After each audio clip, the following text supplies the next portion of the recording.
Kita beralih ke informasi berikutnya. Rapat paripurna DPRD Kabupaten Mamasa, Sulawesi Barat yang berlangsung pada Selasa 30 November 2021 kemarin diwarnai keributan. Keributan bermula saat salah seorang ASN diketahui bernama Ernesto Randan melabrak meja pimpinan DPRD Mamasa. Untuk mengetahui bagaimana peristiwa tersebut, sudah bergabung bersama kami rekan jurnalis dari Tribun Sulbar, ada rekan Samuel Masakareng yang akan menyampaikan laporan lengkapnya. Halo rekan Samuel. Iya, halo rekan Firda. Iya, bisa Anda informasikan bagaimana kronologi kericuhan tersebut terjadi? Iya, rekan Firda dan Tribuners dapat saya jelaskan bahwa memang rapat paripurna dengan agenda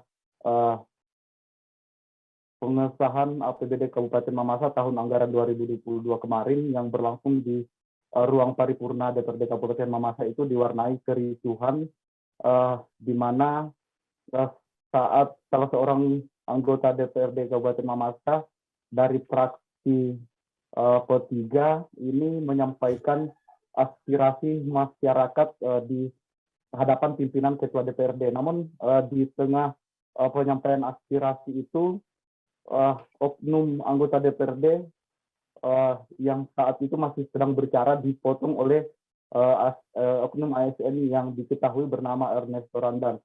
Sehingga saat oknum yang saya maksud tadi, oknum anggota DPRD yakni Reskianto Toladi itu terhenti dalam suasana yang dipicu oleh keributan. Nah, keributan ini tidak terbendung setelah memang oknum ASN yang menjabat sekretaris Dinas Pengendalian Penduduk dan KB ini melabrak meja pimpinan DPRD. Nah, Dea dan Tribuners dapat saya jelaskan pula bahwa kericuhan ini tidak terhenti sampai di situ. Kericuhan kembali dipicu setelah salah seorang dari fraksi yang sama yakni dari gabungan P3 dan Gerindra ini kembali menyampaikan aspirasi Pak Bupati Mamasa, Bapak Haji Ramalan Badawi, sehingga kericuhan kembali tak terhindarkan setelah salah seorang anggota DPRD Kabupaten Mamasa dari fraksi Nasdem ini melabrak meja, mengharap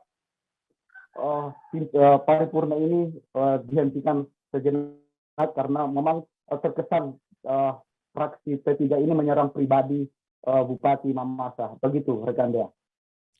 Lalu bisa Anda jelaskan apa yang sebenarnya hal apa yang memicu atau menyebabkan kericuhan ini pecah?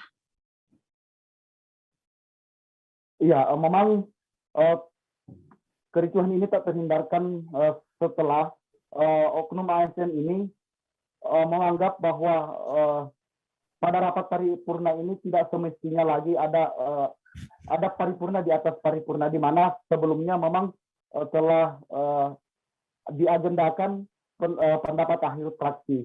Namun berjalannya rapat ini, oknum dari fraksi P3 ini kembali mengadakan perbincangan yang cukup menyinggung pribadi Bupati, begitu Dea. Lalu terkait hal ini, rekan Samuel, bagaimana tanggapan dari Ketua DPRD Mamasa sendiri?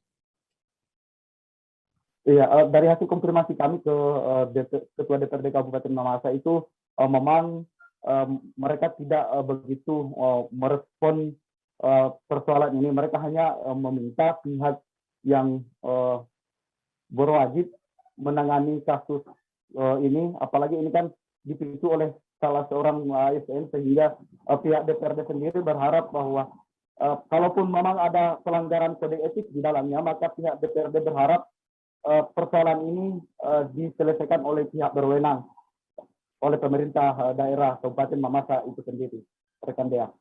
Baik, terima kasih rekan Samuel untuk laporan Anda. Selamat bertugas kembali.